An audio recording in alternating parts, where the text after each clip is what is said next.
Hello everybody, hope everybody's doing great today. Appreciate those who watch this video. I hope you enjoy it. And today we're talking about the most underrated Christmas movie of all time. The Long Kiss Goodnight. Yes, The Long Kiss Goodnight is a Christmas movie. If you're somebody who says Die Hard is a Christmas movie, then A Long Kiss Goodnight is a Christmas movie. After all, our main character here, Samantha, is actually in a Christmas parade. That's how she gets found out.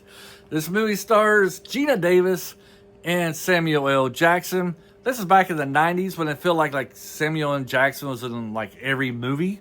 And Geena Davis was kind of like the tail end of her height that she had in Hollywood. She had a great 3 to 4 year run. You know, she had Thelma and Louise. She kind of began with Beetlejuice. And then, of course, the baseball one. Just slipped my mind. Bear with me. The baseball one, A League of Their Own. There we go, A League of Their Own. And surprisingly, Geena Davis does a great job in this action movie. To me, I think this is like a test that the Hollywood kind of had about putting a female star in action movies, because her role is the character her plays could easily have been Stallone or Schwarzenegger or Bruce Willis, only she would have been a husband instead of a wife, of course.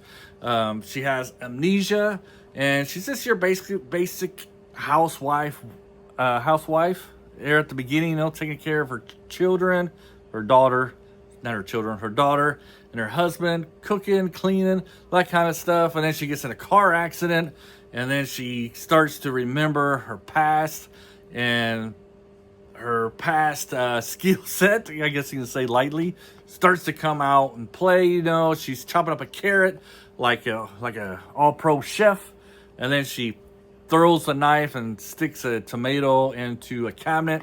And she's like, "Oh, all chefs do that, right?" Yeah, right. So Geena Davis, I think, was the right actress for this. She's a great actress. She does have great range. However, the box office draw of her for this kind of movie just wasn't there, you know. And Samuel L. Jackson was a real-known actor, and a lot of people liked him, especially once Pulp Fiction came out, you know, really brought his name up there to the forefront. So overall, the movie didn't do well at the box office. I feel like if they had somebody maybe like a Sharon Stone in this character, maybe more people would have went to see it, because Sharon Stone did have some action movies in her pedigree at this time. You know, she was in Total Recall, and then I think The Specialist with Stallone came out a little bit before this one as well. I could be wrong on that one, but I think if somebody like Stallone, somebody who Sharon Stone was in this one, you know, it might have had a bigger box office draw.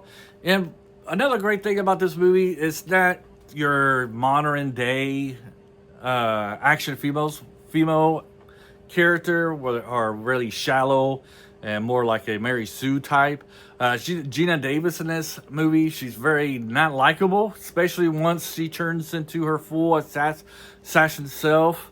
You know, she's trying to sleep with Samuel Jackson because, you know, she hates her alter ego, the other personality she had, trying to get rid of that one. And that's really something she's struggling with throughout this movie. Once that part of her personality, her original self, comes back, you know, she's trying to forget the lovey-dovey Samantha and turn more into the Charlie character, the assassin type of character. And so she's trying to eliminate it and come to terms with the new life that she brought on to herself. And Samuel L. Jackson, in this case, he's kind of like the moral foundation of her, you know, trying to say, hey, you know, that personality you had a loving husband and daughter, you know, I had to come from somewhere. And he's trying to help her keep that part of her life as well, that she's not just a stone cold killer with no feelings throughout the movie. So it really does have a good ground. It's kind of like anti-feminist, though, here at the end. I don't think you would see that ending of this movie in today's movies, where she turns away completely from her former self, the assassin, and goes straight to, and turns away from that and embraces the mother and wife lifestyle there at the end of the movie. At least that's how they portray it on screen, you know. If they ever made a sequel, I'm sure they would have had her balancing both of them out, but that's kind of how it ends. Her turning away from the stone killer to a loving wife and mother. Yeah, loving wife and daughter.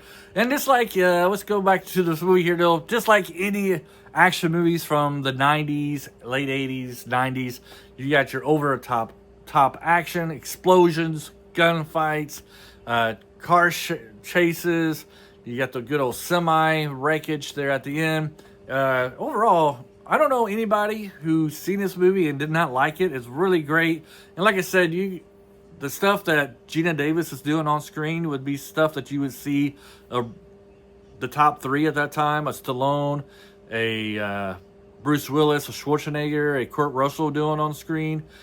She is full action, And this came out in like 96, 97. Like I said, I kind of feel like this is like testing the waters of your female action star, because later on, a few years later, you had Charlie's Angels, you had Lara Croft with Angelina Jolie. Overall, if you haven't seen A Long Kiss Goodnight, you should check it out, especially if you love action movies. Samuel L. Jackson is great in this one. It's a different side of Geena Davis. Got a great plot, as you got some government officials doing some not so good things, some conspiracy theories. Not conspiracy theories, but they're doing stuff that is conspiratory. You got a little bit of comment, we'll blow this up and blame it on the Muslims type of thing. This is 1996, 7 years before 9/11. Oh no, I'm way off on that one, aren't I? And that's 7 years. Anyways, about 5 or 6 years before 9/11, talking about, I guess the government loves to blame things on the Muslims. Even back in the 90s, yeah, trying to get myself out of that hole. Anyways, great stuff. Long Kiss Goodnight. Check it out. Fantastic Christmas movie. Put it on next Christmas, or if you're watching this in Christmas morning, watch it as a family, Christmas evening. Maybe not so good if you have like 2 or 3 year olds. A lot of swearing in this one. But anyways, have a great day. And I guess I'd like to say, it looks like Geena Davis really did, I've already did this, sorry. I just want to say, look, Geena Davis really did her own stunts in this. There's a part where she's in like freezing cold water and they get her on this wheel thing and they keep on dipping her in there. When they pull her out, man, her lips are like blue. So I was like, that water must have been really cold, or it's some excellent makeup work. Anyways, have a great day. And let me know in the comments below, did you like The Long Kiss Goodnight? And what'd you think of it? Bye.